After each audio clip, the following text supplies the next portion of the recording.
پچھلے کچھ دن سے میڈیا پر ایک خبر زیر گردش ہے کہ ہمالیہ کے پہاڑوں میں ایک خفیہ نیوکلیئر جنریٹر چھپا ہے جو کسی بھی وقت لاکھوں لوگوں کی زندگیاں نگل سکتا ہے۔ لیکن سوال پیدا ہوتا ہے کہ یہ خفیہ نیوکلیئر جنریٹر ہمالیہ کے برف پوش پہاڑوں پر کیسے پہنچا؟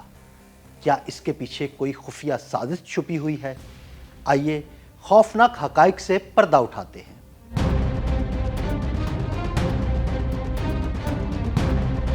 نندا دیوی ہمالیہ کا خوبصورت اور برف پوش پہاڑ اپنے اندر خفیہ نیوکلیئر جنریٹر کا وہ راز سمیٹے ہوئے ہے جس سے اگر ریڈیو ایکٹیو پلوٹونیم خارج ہونا شروع ہو گیا تو نہ صرف لاکھوں لوگوں کی زندگیاں ختم ہو جائیں گی بلکہ یہ خفیہ جنریٹر آنے والی نسلوں کو بھی آہستہ آہستہ موت کی وادی میں لے جائے گا۔ اس نیوکلیئر جنریٹر کی کہانی شروع ہوئی تھی 1965 میں جب بھارت اور امریکی خفیہ ایجنسی CIA نے خفیہ آپریشن کے دوران اسے ہمالیہ کے پہاڑوں کے درمیان واقع نندا دیوی کی چوٹی پر نصب کرنے کی کوشش کی اور اس کا مقصد تھا چین کے میزائل ٹیسٹوں کی نگرانی کرنا۔ اس خوفناک اور خفیہ مشن میں امریکی اور بھارتی کوہ پیماؤں کی ایک ماہر ٹیم شامل تھی، لیکن اچانک آنے والا برفانی طوفان اس منصوبے کی راہ میں رکاوٹ بن گیا اور یہ مشن مکمل نہ ہو سکا۔ جنریٹر جس میں پلوٹونیم 238 اور پلوٹونیم 239 شامل تھا اسے طوفان کی وجہ سے برف کی ایک چٹان پر چھوڑ دیا گیا اور یہ سوچا گیا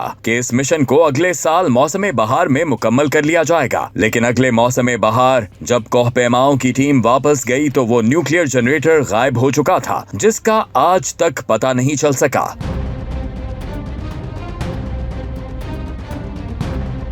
نیو یارک ٹائمز جریدے کے مطابق جنریٹر جسے SNAP 19C کہا جاتا ہے آج بھی نندا دیوی کے گلیشیئرز میں کہیں دبا ہوا ہے جو گنگا اور جمنا کو پانی فراہم کرتے ہیں۔ ماہرین کے مطابق اگر یہ نیوکلیئر جنریٹر کسی کو مل جائے تو ریڈیو ایکٹیو پلوٹونیم تابکاری اور ممکنہ ڈرٹی بم کے لیے استعمال ہو سکتا ہے۔ پلوٹونیم انسان کے اندر جانے پر کینسر اور اعضاء کی ناکامی کا سبب بن سکتا ہے۔ CIA کے سابق اہلکاروں اور مشن کے زندہ بچ جانے والے کوہ پیماؤں کے مطابق دریائے گنگا پر لاکھوں افراد کا انحصار ہے اور اس کا خطرہ انتہائی سنگین ہے۔ کچھ ماہرین کا کہنا ہے کہ دریا کا وسیع بہاؤ تابکاری کو کم کر سکتا ہے، لیکن ماحولیاتی تبدیلی اور گلیشیئر کے پگھلنے سے یہ خطرہ بڑھ رہا ہے۔